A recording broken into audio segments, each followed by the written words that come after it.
Hi, good afternoon and welcome, folks. My name is Marissa Bluestein. I am an assistant director at the Quattrone Center for the Fair Administration of Justice.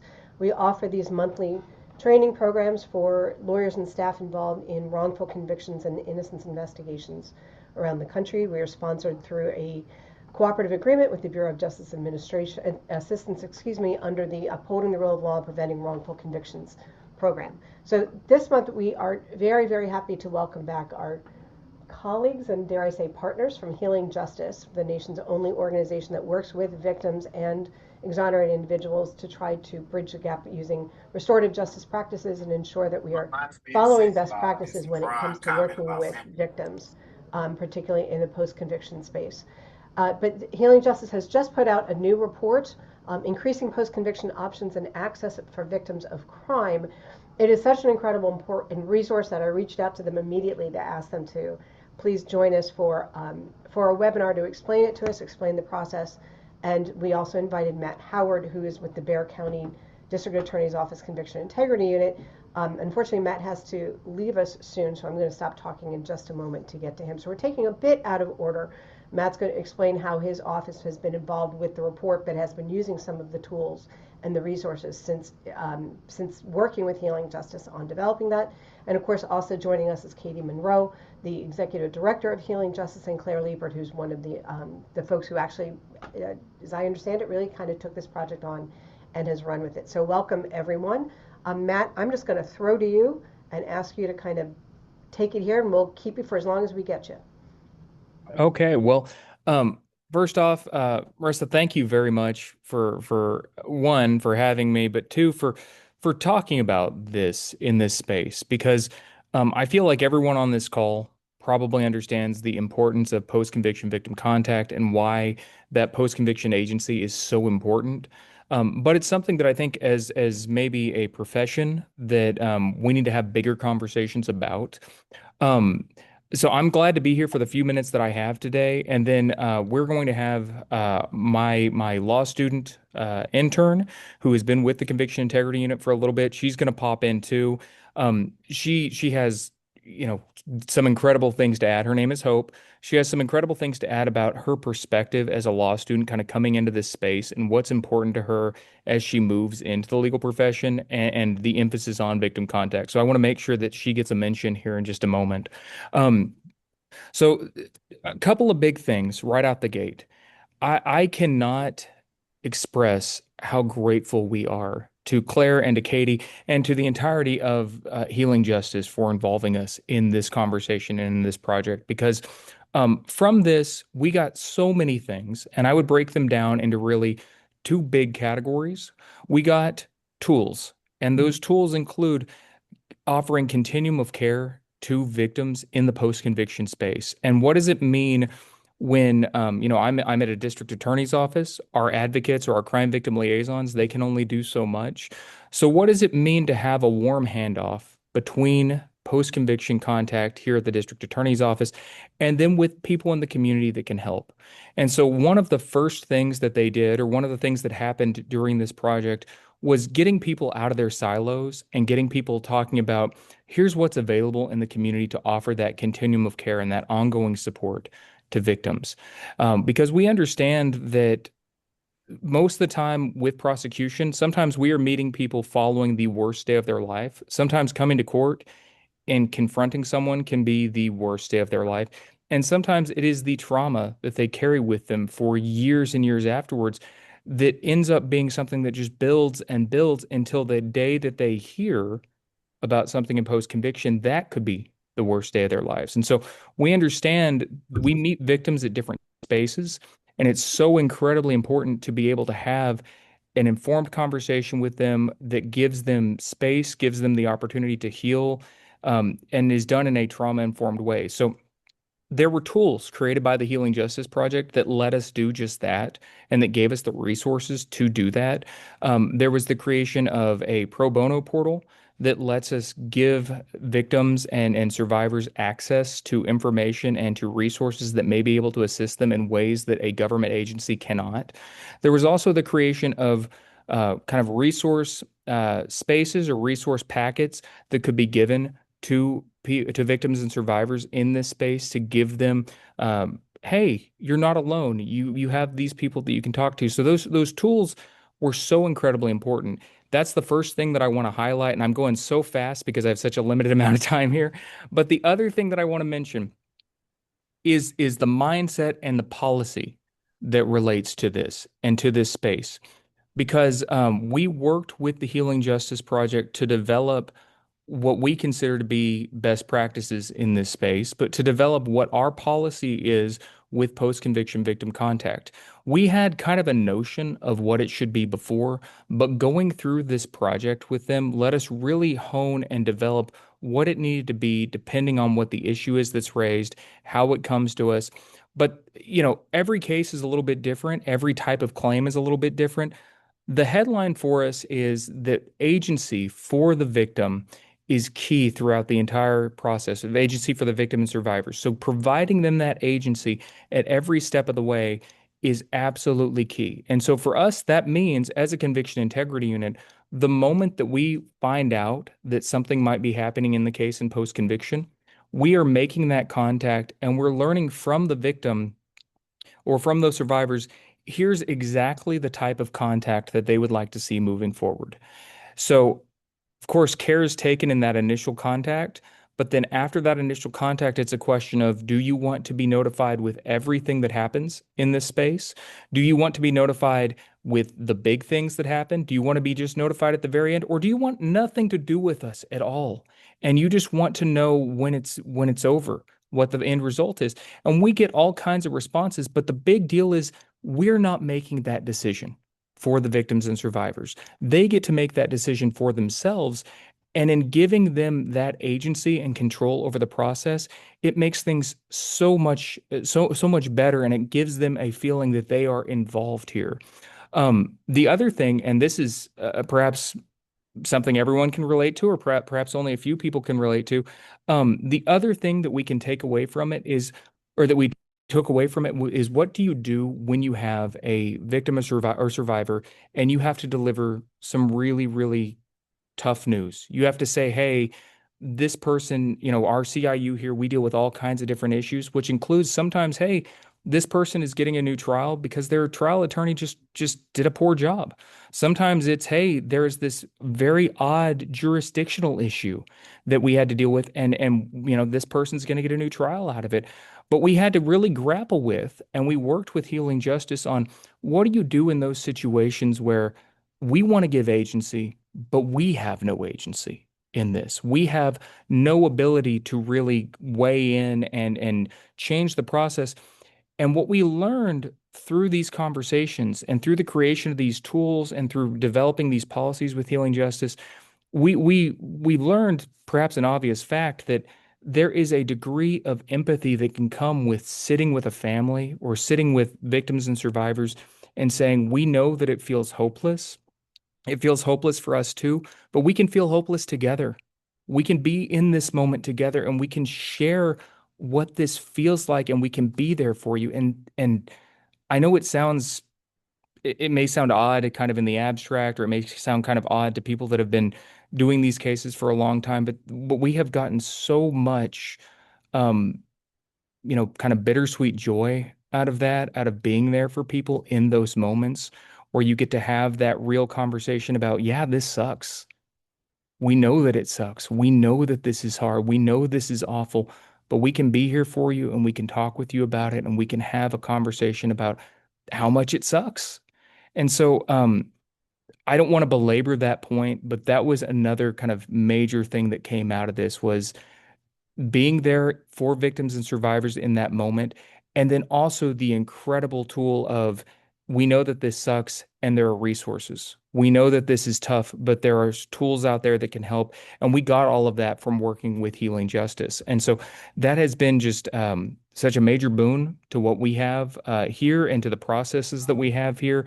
Um, I don't want to like oversell it or anything like that, but clearly I'm excited about this stuff, and I'm excited about the work that Claire and Katie have done and that Healing Justice has done here. And so this was just such a joy to be part of this project. And I've got to go here in just a couple minutes, but I know that Hope is going to jump on here in just a second whenever she has a moment. I would.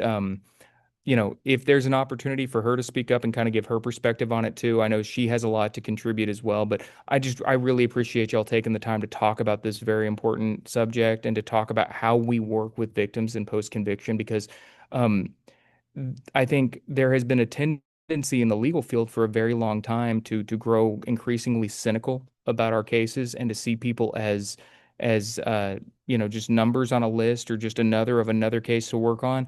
But in truth, we need to remember that for a lot of people, this is their worst day, like I said up top. And it's just about how do we work with people on their worst day and how do we give them agency and hope inside of that. So, anyway, thank you all very much. I'm going to mute myself now. I've got to pop off here in a couple minutes here.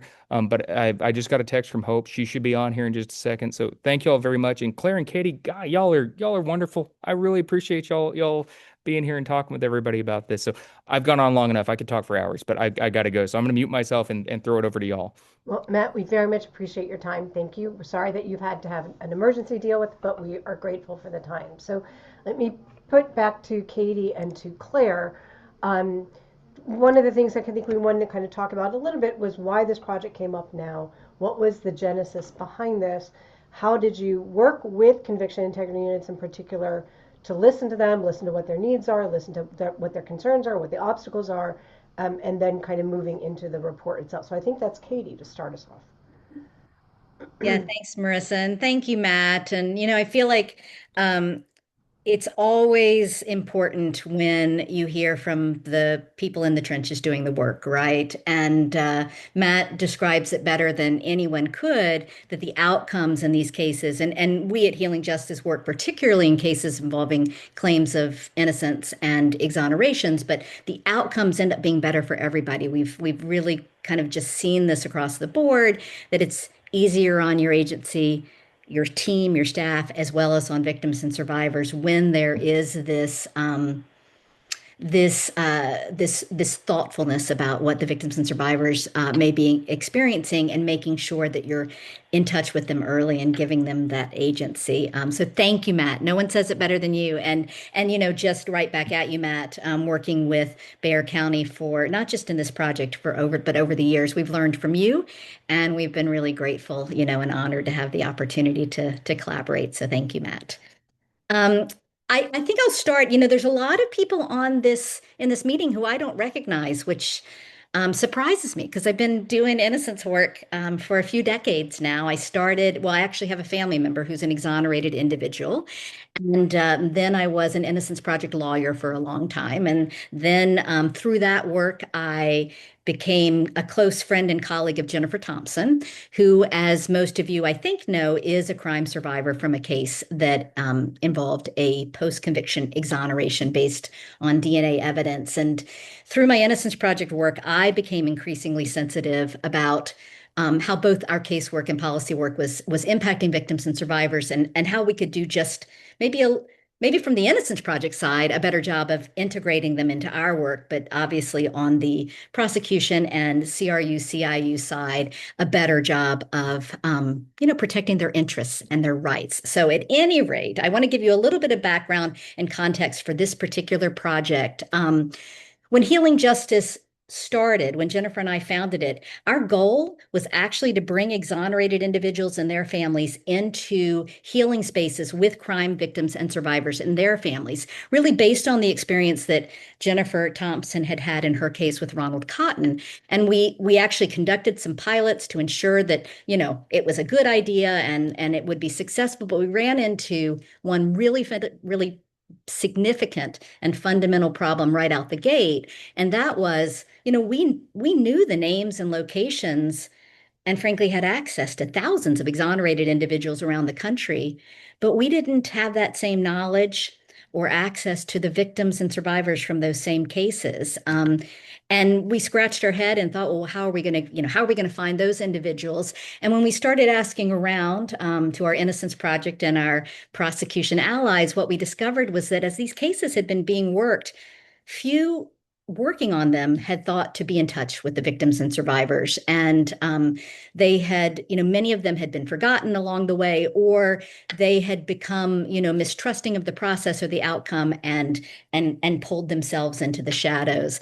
And so we knew that in order to meet our mission, we had to figure that out pretty quickly. And so we I wanted to share this just to give you an example of how big of a problem it was even before Healing Justice got started. When I was with the Innocence Project, NIJ undertook a pretty well-resourced research project to find victims and survivors in these cases, and out of thousands of exonerations, we're only able to locate 11, and most of those, actually 8 of 11 of those, came through introduction from Jennifer. So finding these individuals, was a real task, and that surprised us. So at any rate, we got our first federal grant to try and figure out that, like, what was happening in these cases and why were victims and survivors living in the shadows and virtually unknown to most of us. And we conducted interviews and questionnaires and listening sessions with victims and survivors, with innocence and prosecution practitioners around the country. And essentially what we discovered is kind of what Matt described, which was that victims and survivors needed more information and more support, and they needed it sooner in this conviction review or post-conviction process. Many, if not most of them, were learning only at the last minute. Some of them were only learning after the fact. And interestingly, and I think Matt hit on this, it wasn't the exoneration that was causing them the pain or the new grief or the new trauma. It was the lack of information and support leading up to that, right? It was that sense that they were the last to know, that they were only discovering it at the last minute, that they hadn't been kept in the loop, that they hadn't been given agency. And we also learned, honestly, that prosecutors needed some support, protocols, training around this issue, and that by providing that training and helping create those protocols, all of this was going to be easier on the agency staff as well. And so we ended up creating a toolkit that we released out in 2020, and it was really focused on this notification piece. And after that, we started getting calls from conviction integrity and conviction review units around the country asking for help with their protocols, their policies, asking for help with training their staff. And once we got into that space with you all, we discovered that there was just, a dearth of victim advocates and victim services available to you all, right? You're being tasked with this work.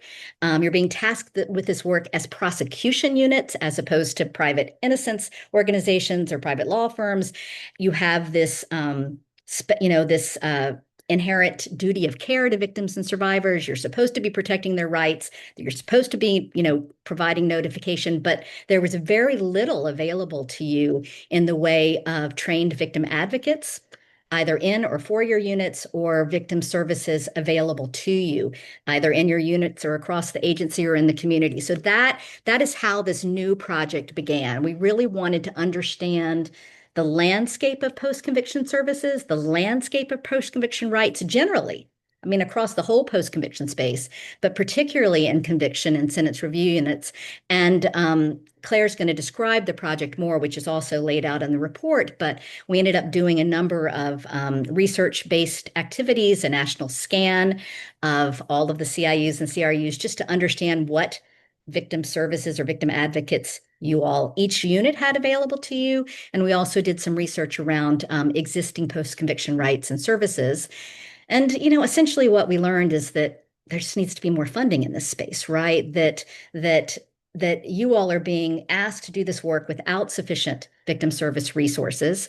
And there is a lack of funding, but also that there may be collaborations between, say, your units, your larger agency, your agency and other agencies and community based victim service providers, that collaboration that can help, frankly, kind of share the load to ensure that rights are being protected and that victims are receiving, a continuity of care in this post-conviction space. And what we ended up creating as part of the project, which again Claire is going to describe in more detail, is we created with a couple of national partners. We created cross-disciplinary training, which allows victims, advocates, and conviction integrity and conviction review attorneys to train together and figure out how to work together to provide protection and services in this space. And we also created some, Matt referenced these, some very specialized tools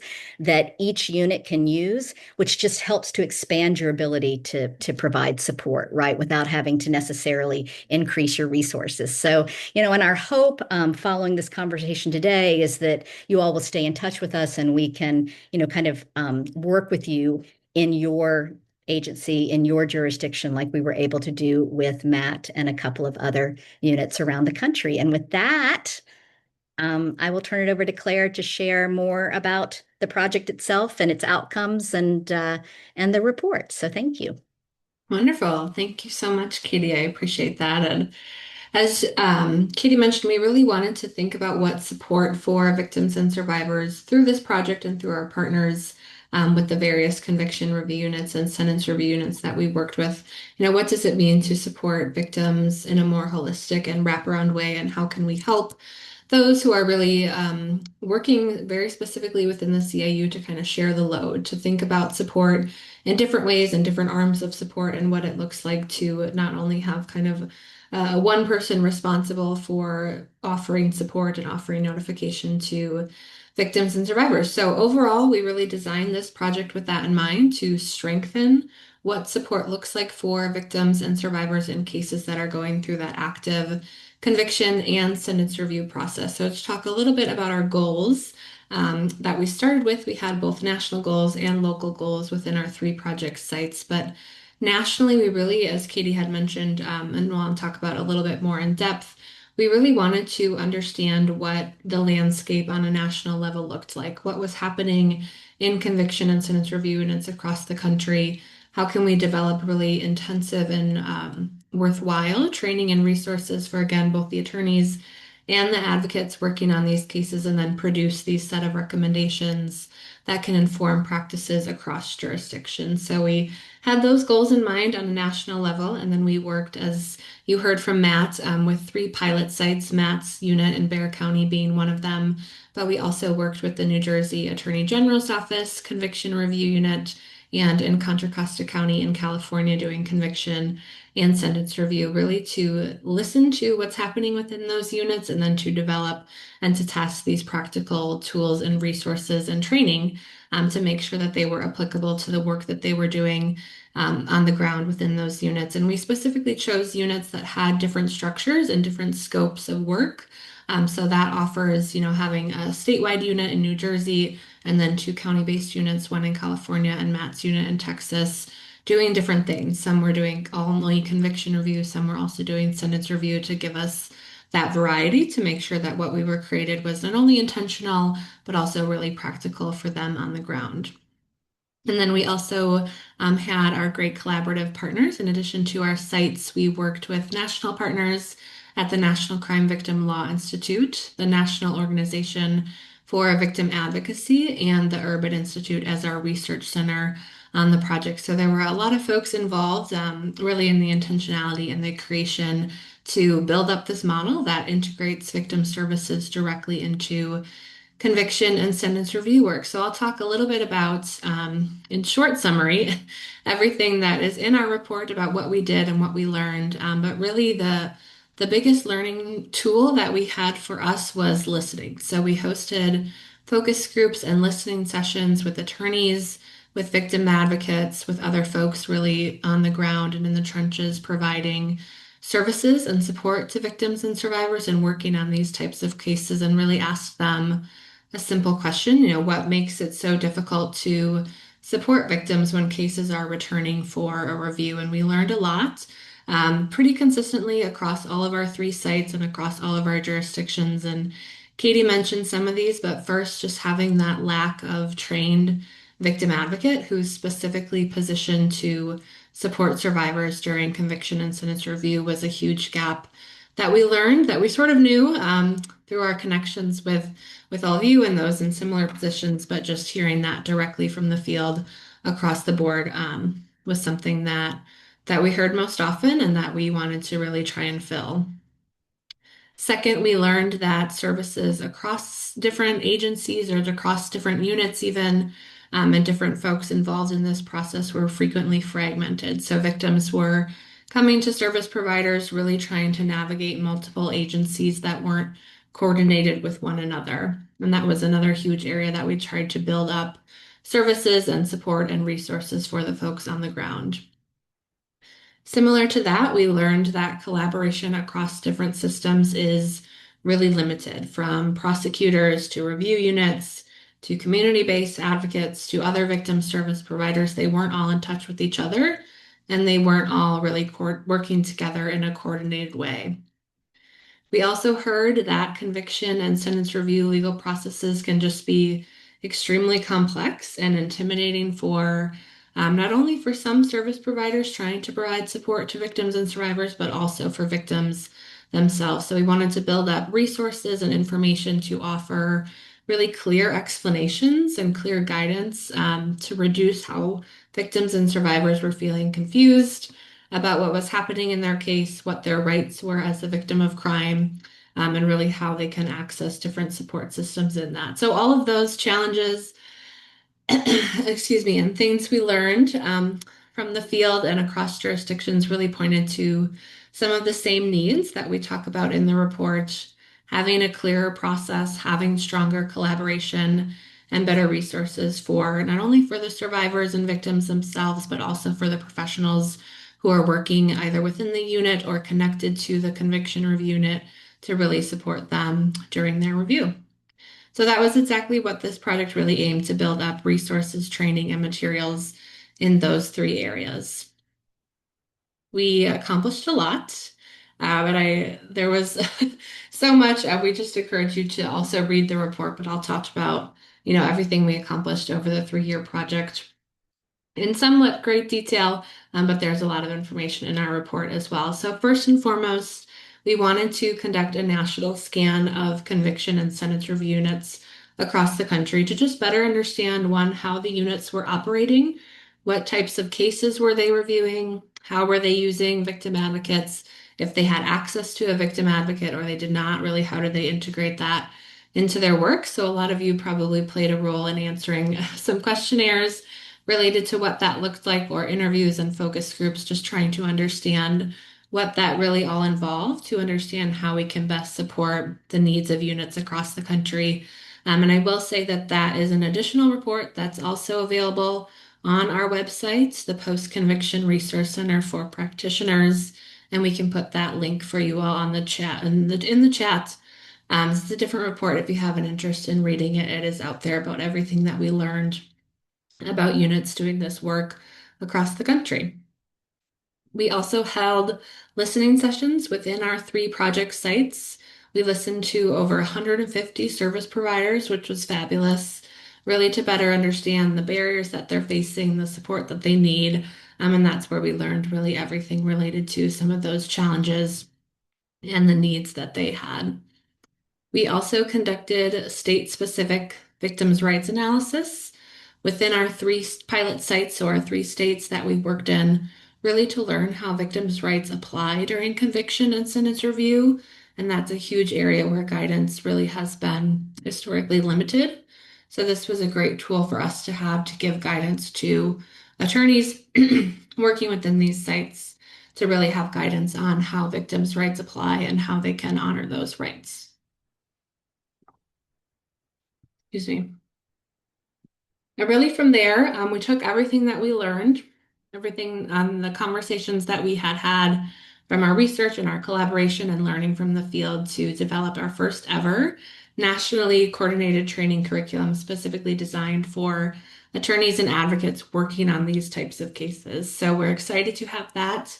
We did pilot it, excuse me, I'll tickle in my throat. We did pilot it within our 3 sites and trained over 250 folks across those sites to really build up their capacity for what it means to support victims and survivors in these cases, what it means to collaborate with other agencies. So it's really the first of our kind, the first of its kind that brings together attorneys, specifically prosecutors and community-based victims' rights attorneys, system-based advocates, and community-based advocates all together with some breakout sessions intermixed in there, but really to bring these types of groups together to understand the needs of victims and survivors and how they can meet them through their process. We also created practical tools, which I'll talk about a little bit later, and show you some of those tools, but flowcharts, referral guides, notification templates, scripts, letters, informational tools. It's everything that we left for folks in Matt's shoes and the other attorneys and advocates working in the units to really use immediately within their work and to have those available for victims and survivors to help them during that process. And finally, Matt mentioned this as one of his key takeaways, which is something that we're also very excited that we offered within our sites and that we can continue to offer as we continue to move this work forward. But we helped to build up this great network of victims' rights attorneys who attended our training, received some additional training, received some additional resources, and are really available to provide pro bono support to victims and survivors trying to navigate these conviction and sentence review processes. So it's a great connection piece and a collaboration piece to have these really great pool of attorneys who are available to represent victims and survivors in these settings. So all of this really kind of moves from starting at research, starting at insights, and then how we develop these concrete tools that our sites can use, that you all can continue to use to really strengthen what support looks like during conviction and sentence review, which is such a pressing area of need that we learned from so many folks around the country. And I know Matt had to log off a little early, but I see Hope just came off camera. I've got to mute myself for a second to get rid of this tickle in my throat. But Hope, if you had anything to add about the project, we'd love to hear from you. Hi, everyone. My name is Hope Bonyul. I'm the law student intern for the Bexar County Conviction Integrity Unit. I know Matt had to step away, but hopefully I can step into his shoes and briefly kind of go over what he wanted us to say. So I briefly wanted to talk with y'all about something our office really takes seriously, victim contact. First, our approach is centered on maintaining communication with victims through the entire process, including post-conviction. That means that we're not just staying at the beginning of the case, we're staying present throughout the entire thing. We also really like to respect the victim's boundaries. So if a victim or their family doesn't want to be involved, that's a choice that we as an office honor. So it's really just a balance between support and respect for us.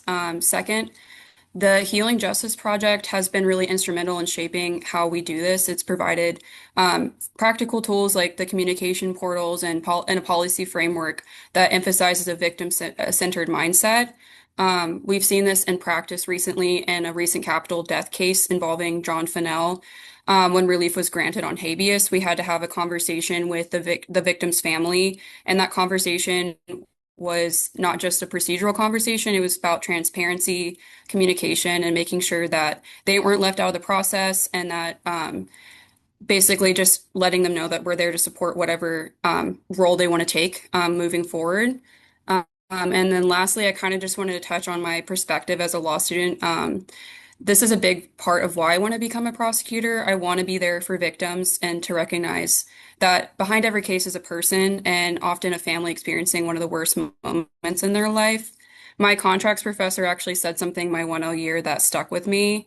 He reminded us that people usually come to lawyers on the worst day of their life. And I think that idea really captures why victim contact is really important. And because it's, again, not about the cases, it's about how we show up for people during those moments.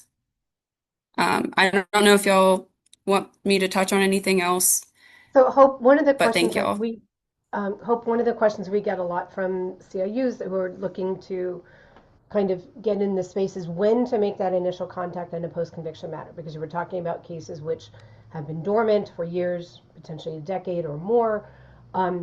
Some units have the policy that once an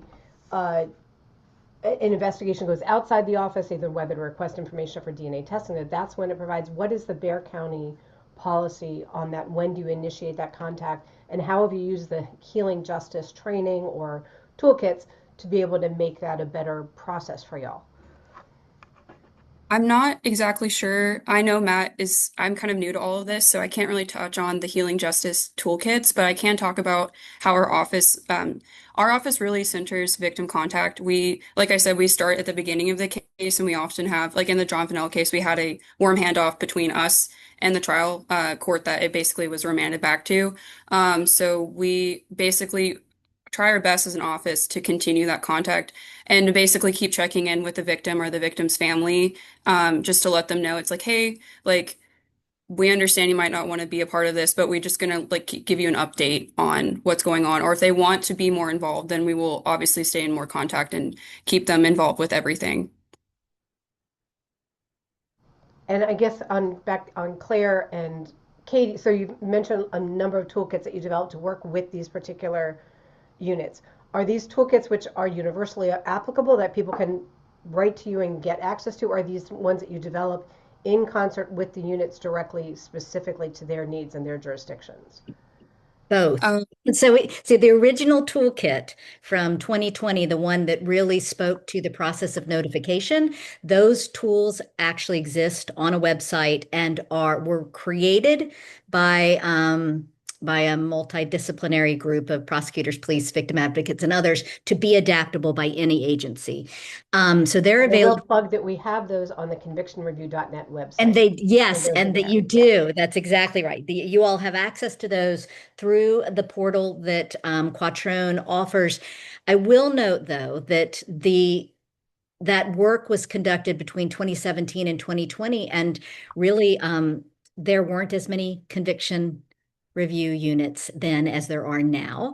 And so the work isn't specialized for conviction review and conviction integrity units. And so this additional piece, and the piece that we did for Matt Contra Costa in New Jersey, we have them as templates, but we would customize them, right? If that makes sense. Because I mean, Claire's going to show you what some of them are, but it does require research within your jurisdiction to identify who the service providers are, some flow charts to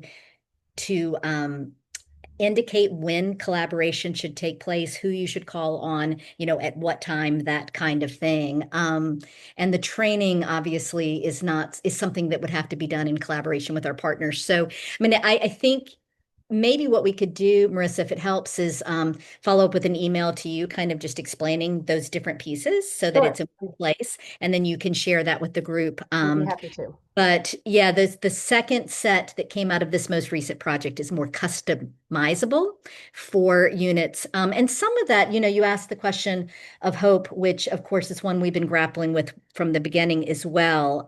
Some of that is because even though we have an idea of how conviction or sentence review typically happens, each unit has its own set of protocols, right? And has to create those moments within those protocols and within their capacity, right? Within their resource limitations. So there really isn't a one size fits all for conviction integrity and conviction review units. We do some mapping that helps, work within your limited resources and your case process to identify wins. But I do want to emphasize that without question, and I think you would hear this from Contra Costa, you would hear this from Bayer, you would hear this from New Jersey, the earlier you start a conversation with victims and survivors, the better the outcomes are. And that's usually because the first conversation is an easy one. The first conversation is, here's who we are, here's what we do.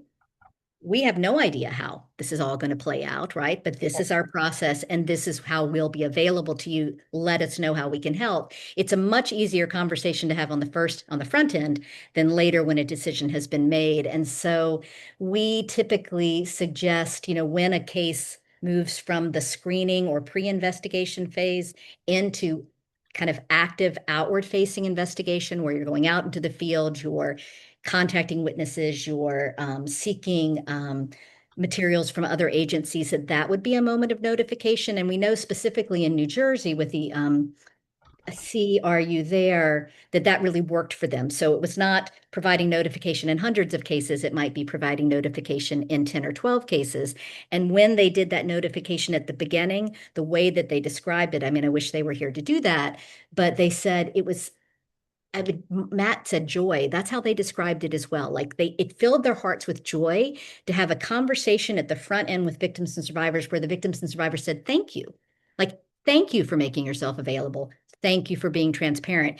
And what they saw is in the cases where they waited, they were generally met, with pain, frustration, anger. Right. And in the conversations where they started earlier, they were met with thanks, and that made them feel good. So, I know you asked that question of hope, but Sure, and I think what take- was really striking to me about what Matt had to say was kind of sharing that uncertainty, that feeling of uncertainty that CIU staff members have when out doing that notification, and kind of sitting with that with victims, and that it's okay to do that. You don't always have to be the person with all the answers. You can have that space where everybody is kind of in the same not same predicament clearly, because the victims and survivors are feeling that on a much different level than the CIU staff members are, but to kind of give that space and that grace for everybody to kind of be able to understand we're going to get through this together, and that kind of Yeah. struck me quite a bit. Absolutely. And victims and survivors have said that you don't have to have answers. Just let me know that you're there, right? It's that being forgotten, right? As Right. if they don't matter, that really really creates the harm. So thank you for creating space for all of this, Marissa, and Hope too. Or pleasure. It's a pleasure for us. Of course, there's a question in the chat about discussing a little bit about cases where the victim was originally a minor and now an adult. If there are different notification points there, whether at any point you would include the original guardian or parent, or there may have been other folks getting involved in that victim notification. I know you describe victims and survivors very broadly in terms of both the person who is impacted as well as the ripple effect that goes out from there. But I think the point is well taken that when the original victim is a juvenile, or even the survivor was a juvenile at the time and now an adult, that would raise different concerns. And I don't know, Claire or Katie, if either of you. Yeah, Claire should definitely speak to this, but one of the things we do always recommend is looking at your state statutes, right? Because there are laws that often govern who is a victim or a survivor in these cases, and that can govern or at least create some sort of prescription for who is required to be notified. But yeah, Claire has been a victim advocate with a couple of different DA's offices, so I'm going to let her reply. Yeah, thanks, Katie. And to your point, I would just encourage you, if you can, obviously consulting your state statute, which you should do, but if you can, within the confines of the statute, being as broad as possible. So if they were a juvenile at the time of the offense, but now let's say they're in their 30s or their 40s, they don't necessarily want their mom knowing what's happening with their case if their mom was their guardian at the time. Maybe their relationship has changed or dynamics have changed. So reaching out to them if they are an adult, I would say would be the most appropriate thing if that's what your statute allows for. Great. And I just want to add, sorry, Marissa, but that also goes in, we've seen this in murder victim family cases as well, where children were not part of, say, the information sharing process at the time of trial, but they've grown up and are now, eager for information. As the case grows old and the individuals impacted grow old with it, you do have to rethink who gets notification. And as Claire said, generally, the more people you can individually give notice to, the better. And if ultimately they as a group say, this person will be the contact person for your office, that's fine. But the fewer, I liked what Matt said too, and I know Jennifer always stresses this, try not to make decisions for victims and survivors. We as attorneys particularly feel really comfortable doing, and that is where so much of the agency is removed. Jennifer describes it as like being robbed of something yet again. Try to give as much agency, let them decide, who's going to receive information and how much information they're going to receive, when and how. Right. Definitely. So Claire, I'm wondering if maybe you could show us some of the toolkits that you have. I know you have everything kind of ready to go there. So if you could feel right ahead. Yeah, thank you. And I appreciate, Marissa, you sharing those links in the chat. That's very helpful for folks to go on and see what's generally available for folks trying to navigate this, our scripts, the templates. Some of it is available online, as Katie mentioned. Some of it we have to, tailor more specifically to you. So I'm going to go ahead and share my screen. And this is some of the resources that we created and tailored specifically for Matt's unit in Bexar County. Um, And I'm sorry, Katie, I don't know if you can see the question in the chat, but there's a question about whether, in your experience, you've seen coordination between, say, the victim or survivor contact by CIUs and outreach efforts led by defense. I can say that in when there is a collaborative relationship between a conviction integrity unit and defense or innocence organization, that communication often is very um, there's a lot of conversation about that. There's a lot of coordination about that to ensure that that victim is not reached out to too many times or in inappropriate ways, and the person who does it right. So, are you seeing more communication, I guess, and collaboration between defense lawyers and CIUs? And if a CIU may not be willing to collaborate, or an innocence organization may not be willing to collaborate, what advice would you give for that? And so, as not to over you know, task the victim and the survivor. Sure, absolutely. And I will also want to just note, Claire and I are available after this, so feel free to send us an email or schedule a call and we can answer questions. And we're also going to be doing some pro bono case workshopping with different. So just please know that you don't have to ask and answer all your questions today. I mean, yes, with the joint funding that has created the collaboration, that we're seeing with, say, private innocence organizations or defense organizations and conviction integrity units, certainly. But we always say the notification should be done by an attorney on the prosecution side and a trained advocate together, for a couple of reasons. One, because there has to be somebody on the prosecution side who can answer questions about the process that the case is going to take through the conviction integrity or conviction review unit. And there has to be a trained advocate that can do a needs assessment and connect victims and survivors up with the resources and support that they need. And we know, and Marissa and I were both Innocence Project lawyers. As Innocence Project lawyers, your duty ultimately are to your clients, right? And there is an inherent conflict there. So we try to, even in these collaborations, we try to separate the duties and make sure that the prosecution units understand that they have a very specific duty to victims and survivors. They are required to protect victims' rights. They are required to provide notification and really ultimately should be the ones answering the questions and making sure that there's a trained advocate, either one that's assigned to the unit or one from the greater agency. And I want to say this too, because I know Matt, Hope, I know your agency has struggled with this. I know that Contra Costa has as well. New Jersey has not, because they have trained advocates as part of their units.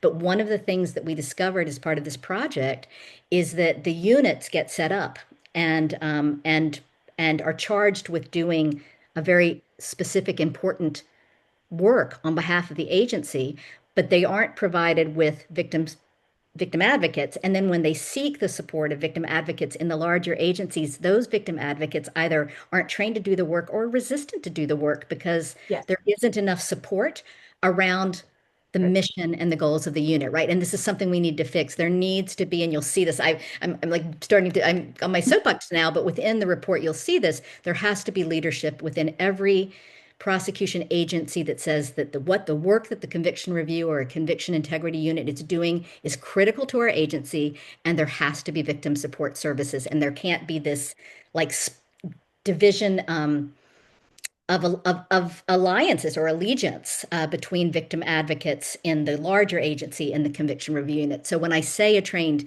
advocate, I do understand that you may not have one assigned to your unit, and it may be difficult to get one from the larger agency. Bexar has had success. I think Hope, right, borrowing, if you will, for lack of a better term, victim advocates from the larger agency, but it can be tricky, but it needs to be done. Yep. And I think that was sorry, Marissa, but that was one of our biggest takeaways from the training that we offered, really thinking about it from a more holistic lens, that folks within the broader agent or even agency or even broader within the community-based organizations had no idea that this was even happening. And they really had this desire to be involved and to be supportive. And their main goal was to support victims kind of no matter what was happening. So regardless of maybe personal feelings or resistance that they had to conviction or sentence review work, they really wanted to be there to be supportive. So that was a great thing that we offered as part of our training that we can continue to offer as part of training that we can offer around the country. But that was a huge takeaway for folks to really gain an understanding of what's happening and how they can be supportive and break down some of those common barriers that you all might feel in trying to get an advocate to help you within your unit. Right. And just Donna Padalano put in a wonderful note in the chat there, just to be aware of the victims or birth date or death date or other dates, to try to avoid those out of sensitivity for the people with whom you're working. I think that's a lovely thought, and thank you, Donna, for putting that in. Claire, you've got some stuff on the screen for us to look at. Yeah. Thank you. And thanks, Donna. That's very thoughtful. I appreciate that. So, Matt had talked a lot about how he really used these tools and resources right away, which was great. And that was our goal. And just wanted to highlight some of them that we created for Matt. A few are screen grabbed here, but I'll talk about a lot of them. And that we would love the opportunity to continue to create and to do this kind of resource creation and development in other jurisdictions. So, there were a set that we created for service providers, specifically within the CAU, and I say service providers just because our sites had kind of a mix of attorneys and advocates and different ones. So just generally saying service providers, but they're available to all the folks working within a CAU, whether that's one person or a larger team. So the companion flowcharts are pictured up here on your top left, unless it's flipped for you all. But there were 3 flowcharts that really guided attorneys and advocates within the unit through victim notification and engagement during case review. So the first one is a review process flowchart, which just outlines essentially the procedural steps for conviction and sentence review within the unit and what that looks like, broken down step by step to have that laid out very clearly. And then the second one really overlays on top of that, which is on your slide here, is the victim services flowchart, which shows identifying those key points within the procedural process where victims should be informed, supportive, meaningfully engaged, and that looks different on each step. So for an example, looking at the reinvestigation phase is where we identified for Matt and his process about how victims and when they should be notified and supported and what that looks like in a really simple bulleted list about how he can do that. And then there's obviously different information on each step of the process for folks within the CIU unit to engage with victims and survivors and exactly how to do that. The third overlay to this, which isn't pictured on this slide, but is an opportunities for collaboration flowchart. So thinking through moments where agencies can really coordinate their efforts, strengthen their partnerships, who came to our training that they can reach out to, that they can either get contact information, they can make a referral for services or other things that maybe really meet the holistic needs of victims. So what does it look like to collaborate? Who are you collaborating with? And when exactly in the procedural process would we recommend doing that? We also developed a referral guide for victim support services, which is exactly what the title implies. It really helps professionals within the unit to quickly connect victims to counseling, legal assistance, financial assistance, other services that are available within their communities, to just really quickly access those once you are in conversation with victims and survivors, learning about their needs, and then knowing exactly where to send them for a little bit more wraparound support depending on what they need.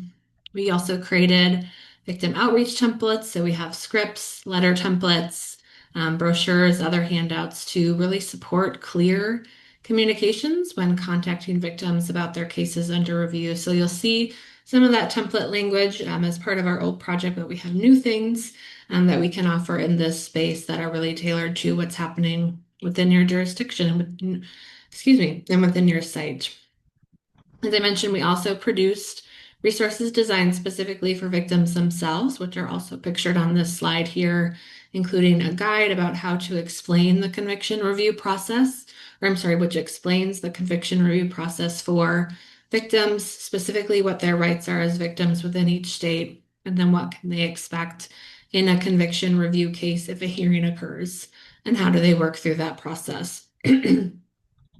But for jurisdictions, this really provides a framework to strengthen their coordination across agencies to ensure that they're really supported and connected to information and support. And then for victims, our goal with these resources was to help them to demystify this complicated process, to help them to normalize their experiences.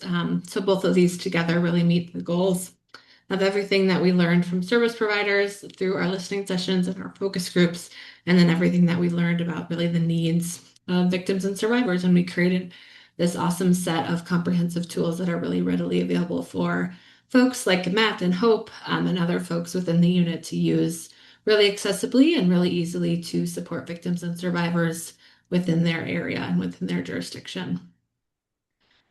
Claire, I'm looking at this and I'm thinking, I wish we also had, and we don't, some visuals of the training because I kept thinking about the multidisciplinary training, the bringing of the advocates, both community-based and agency-based, systems-based, together with the CIU, CRU, and SRU staff was really incredible because a lot of them, people just didn't know one another, right? Even within the same jurisdiction, or they didn't know the same things about, each other's agencies.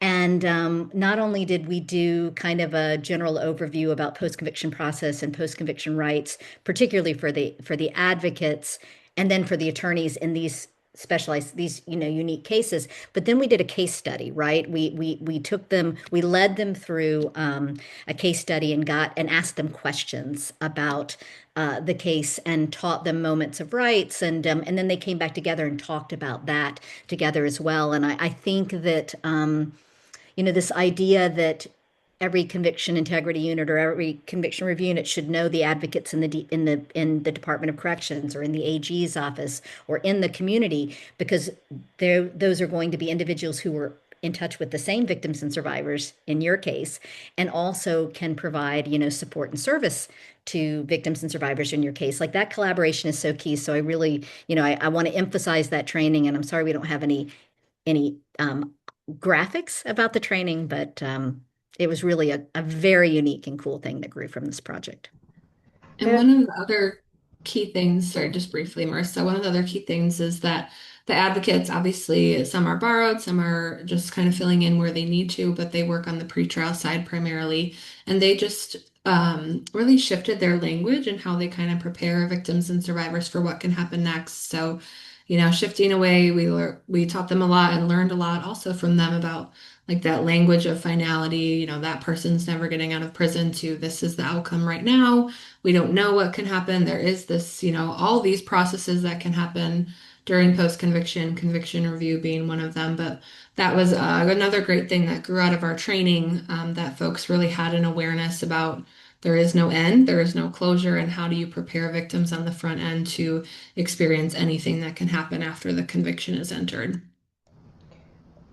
Thank you. And I was just going to ask Hope, what has been your experience of using these resources with the victims, if you've had the opportunity to do that yet? Like, has that helped with your communication? Has it made things a little more fluid? Has Bexar County noticed any kind of change with that or any benefit with that? Hi, yes. I personally haven't had the opportunity to use any of this, but that's just limited to my law school role, I guess. But from what I've heard about Matt, it's really, really been helpful. So I feel like that's as much as I can speak on it. I'm so sorry. No, but these seem to be leave behind, as you were designed to be leave behinds, right, Claire, in terms of Yes. leaving something in their Yep. hands so they can have it. I'm sure that the language is done in a way that's universally understandable, different languages, etc. All of those thoughts have been put into that. Yep, definitely. And these are something that we designed specifically for Matt, his team, and his units. So it's something that is obviously Texas laws, Texas processes, and then Bexar County specific resources for him. It is intended to be that leave behind, so that he uses as really a supplement to the conversations and the meetings that he's having with victims and survivors, and also to give them this written information about their rights, about services. And then Matt feels like he has the tools and the connection pieces that he needs to have these conversations, and then that he can connect folks to really more wraparound support through the referral guide. And they're really intended to make Matt and other folks within his similar positions and shoes to make their life easier. That we really did kind of the front end work to finding all these agencies, to developing the scripts and the templates, and just giving them to him to use in a really intentional and thoughtful way, but that they're all just ready to go for him in his back pocket when he needs them. Mhm. And I will point out that Katie just popped into the chat as well, a resource not for practitioners, but for survivors. So if you are out working with survivors or with victims, obviously that's a resource to be able to point them to, even if it's not necessarily state specific, but they do have state specific information there. But that's information for the survivors themselves to be able to reach out to try to find their own network of support and others. And Katie, I think I just said that a little incorrectly, so please correct everything I just said wrong. No, no, no. It was great. It's great. It is. I mean, it is state specific in the sense that we lay out the post-conviction process in each state. So a victim or survivor from a specific state can go to their state and see what kinds of things can actually happen, after a trial. Really, I mean, none of us wants victims and survivors we won't want to rob them of a sense that, a conviction may be the end, but we all know that it's usually not, right? Particularly in violent felony cases, the case is going to stay alive for the length of the time that somebody is in prison. And this was really a resource to help victims and survivors. So, it was interesting. Claire talked about the listening sessions we did, even in the space with service providers. There was a myth that the legal activity of the case ends with the conviction. And when we said post-conviction, a lot of non-lawyers said, "What do you mean by that?" Mhm. We were like, "Well, everything that happens, after a conviction." And they were like, "Well, what is that?" I mean, there's parole, there's release, and we were like, "Oh no, there's a lot." So that, it's a resource specifically where victims and survivors can go learn about what might be coming down, Mhm. the pipeline in their case. They can connect with a live victim advocate through the hotline with the National Center for Victims of Crime. And there's also some therapeutic mental and emotional health resources on that website as well. So it's kind of a sister or brother site to the site that we created for you all as practitioners, that has the toolkit, the reports, and other things. This is a site specifically for victims and survivors, so you can share that with them. And yes, so we encourage people to do that, create cards that has a QR code with it. Mm-hmm. We can certainly help walk you through that process. If that sounds a little bit scary to you, we can certainly help with that. And happy to do so. So just keeping an eye on the time. We're about 5 after the hour. We usually go to about 3:15. So if people do have questions or comments that they want to get live feedback from Katie, from Claire, from Hope, please feel free to put those in the chat now. So Claire, I guess kind of back to you. Are you working with other jurisdictions right now, or do you have a bit of an open dance card these days? Yeah, we're definitely working with jurisdictions across the country. See a lot of familiar faces on this call, so it's good to see everyone again. And obviously, if you need more support, we would love to support you and work with your units or work with your broader agency and those connected within your community providing services to offer this training to you all, to offer resource creation. And we do a lot of policy development, procedure development. If you're struggling with, maybe a specific really difficult issue on when to reach out to a victim or survivor, how to reach out, what to say, we'd love to workshop that with you. We're also offering some pro bono case workshopping in the next couple of weeks and months, where we're having really an open office hour on the second Tuesday of each month. I want to say at 11 a.m. Eastern, but we'll share some more information with Marissa about that if that sounds good to you, Marissa, to share with this group. If you need more support, really specifically in a case, we were open to providing that support and that information to you and walking through that case more specifically. I saw a question come in about cost, that we really customize everything that we do to your unit. So we'd have more of a intentional and specific conversation with you about what your needs are, and then developing costs from there. But that doesn't include this pro bono case workshopping that we're offering. So if you have a question about cost or about need, we'd love to just talk with you one-on-one and get that figured out. And we do find funding for this, right? I mean, we're in touch with VOCA administrators around the country, to get VOCA funding for this work.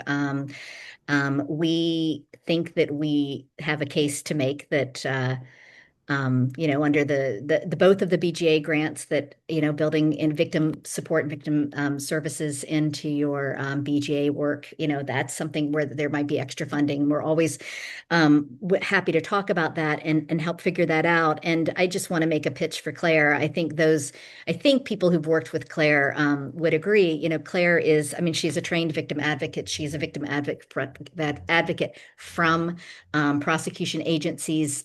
She is unique among our staff in that regard. And Claire has not only helped with case workshopping, but she's actually participated in notifications to provide, your agency with that support as well. So we can do that. And then, of course, we have our peer-to-peer support work that we do for victims and survivors themselves. And in fact, one of our other federal grant projects right now has been to develop a peer-to-peer support training so that there are victims and survivors regionally from exoneration cases, specifically regionally available for your offices to call on when you want to offer peer support to a victim or survivor in your case. We're just going to be finishing that up this August. So anyway, there's going to be there's always stuff that's rolling out of Healing Justice. It's the nature of who we are, but we are also always, our dance card is always open in the sense that we want to be a resource to you.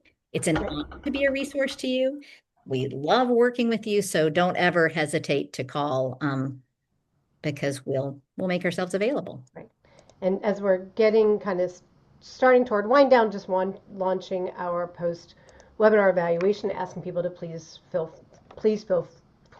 out the poll so that we can get your responses and your feelings about this, as well as ideas for future trainings as we have that. And looking at Hope, Matt had said that you had a lot of experience and a lot of things to say. I just want to make sure that we didn't overlook you, and if there were comments that you wanted to make sure that you make so that people in the audience can hear that, we'd love to hear those thoughts. No, you didn't overlook me at all. I appreciate all having me. I'm sorry that we had kind of a mix up, or like Matt was not able to come today, but I've pretty much said everything that me and Matt talked about in the 5 minutes where we've kind of had to discuss this. So I'm sorry if I don't have any more to say. I tried my best to fill his shoes. No apologies at all. We're glad to have you, and thank you so much for joining us. And Katie and Claire, it's always just so informative to have Healing Justice with us on these calls. We try to bring you guys in at least a couple times a year to bring folks up to date on these issues and try to keep this kind of top of mind for folks. And we're very, very just always happy to have you with us. Just wanted to share for folks for our upcoming webinars. For next month, for May 12th through 13th, we will not have a live webinar because the Quattrone Center is doing a symposium. We hope to see some of you here live in Philadelphia. The first day you can attend virtually, that would be May 12th. The second day, though, is in person. I can't tell you what the agenda is yet because the people who are coming will set the agenda. Everybody who's coming is allowed to submit their own proposal for a session, and attendees from day one will choose that, and then we'll have 16 different sessions going on day 2, but we hope that you'll join us. In June, Adina Thompson, who is our DNA TTA expert, will be leading a discussion with Dr. Danielle Podini on understanding emerging technologies of DNA from fired cartridge cases and from rootless hairs. And then in July, we'll be with attorney Matt Dietz, who works in the intellectual disabilities community. Will be working with us to kind of figure out how to put up some guidelines for working with people who are IDD, both as applicants, even as victims or as witnesses. So to try to kind of keep in mind those understandings that we need to be able to work with that group and making sure that we're not taking advantage or doing coercive behaviors with those groups. So looking into the chat, thank you, Claire, for putting in your email there. If anybody has any questions, please put it in, but I will leave to Katie and Claire for closing comments.